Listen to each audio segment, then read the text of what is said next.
Hello and welcome to Plan B, a podcast about all the latest news and updates related to citizenship by investment by CS Global Partners, a London headquartered legal government advisory and marketing firm.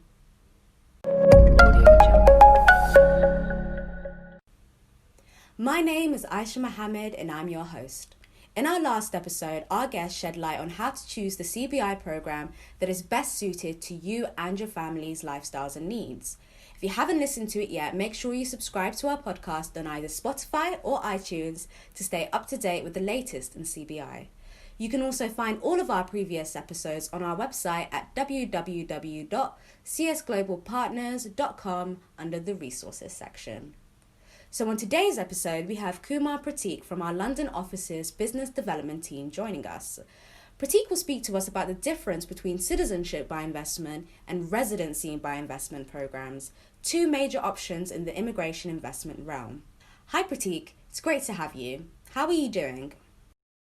Hi Aisha, thank you for having me. I'm doing very well today. Great, let's get started.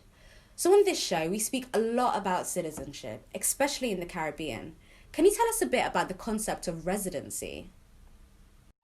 Residency, unlike citizenship, grants you with a limited set of rights. It generally grants you access to the country of your choosing and allows you to live and work there for a specific duration of time. You're no longer a tourist, but rather a resident of the country. Depending on the country and the type of residency obtained, there are differences in the time period for which the residency is valid.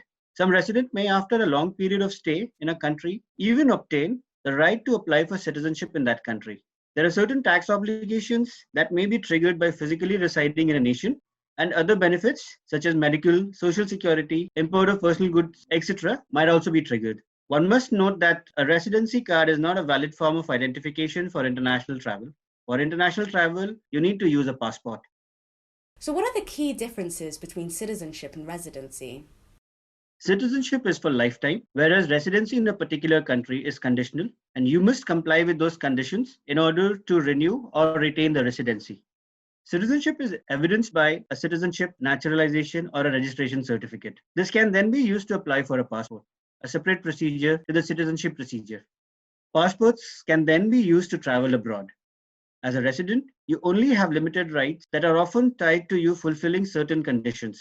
A common example is minimum physical presence requirement. Additionally, you can never be granted a citizenship naturalization or a registration certificate, and you cannot apply for a passport in that particular country. And how do clients decide whether to pick a CBI or an RBI program? In this industry, we have a popular saying, to each its own.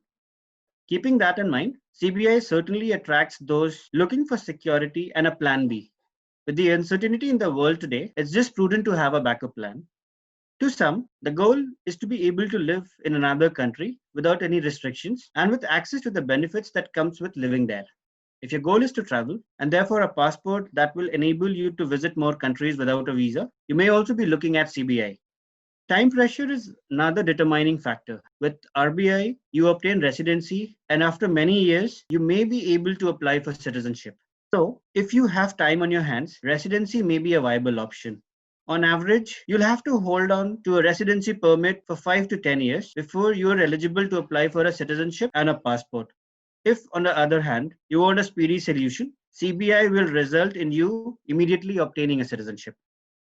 What are some countries that offer RBI? And are there any that offer both RBI and CBI? RBI is offered in many countries, including the likes of the US, UK, Australia, Canada, and Ireland.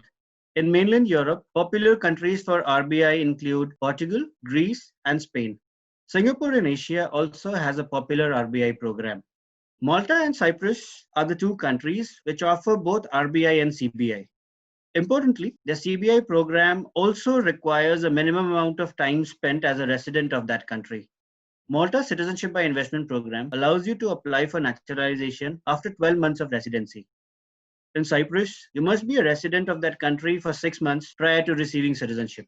Interestingly, in Cyprus, you must also hold a permanent home in the country for life. Why do investors find RBI an attractive option? RBI is popular and attractive option for investors whose original country of birth does not allow dual citizenship. Other investors may be in no rush to gain full citizenship status and therefore prefer to test the waters with residency, but to leave the door open to citizenship further down the line. And what does a typical process for RBI, for example, in Portugal, look like? Is it very different from a place like Singapore? A key difference is the investment involved. For example, in places like Portugal, the investment starts from 350,000 euros if you're investing in real estate needing rehabilitation, research, or private equity funds. Then there are places like Greece, which offer the residency option for a minimum of 250,000 euros. Compare this to Singapore, where the minimum investment starts from 2.5 million Singaporean dollars and must be made into a business, whether a startup or an existing business, or an approved fund that invests in Singaporean companies. Also, there is a difference in terms of processing time depending on a particular country. Finally, with Portuguese residency, there is, with time and upon completion of a language test and other requirements, the possibility of applying for citizenship. On the other hand, getting citizenship of Singapore is instead very difficult. And in your opinion, given the unprecedented circumstances we live in, are you more likely to recommend a CBI or an RBI program? Again, it very much depends on the client. A client who is anxious and is looking for a faster permanent solution, CBI is likely to be the best option. However, if the client has time in his hand and knows the country is not likely to impose restrictions on non-citizen residents, that client may find it best to start with residency.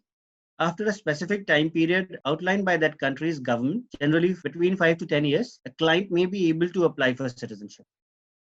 Thank you so much, Pratik, for joining us today. We appreciate all of your insight. If you have any topics you'd like for us to discuss on Plan B, let us know and we'll be happy to have an expert address your concerns. Next week, we'll be back with our last episode of the season. On our show, we will have a guest who will take us through the process of obtaining second citizenship in St. Kitts and Nevis.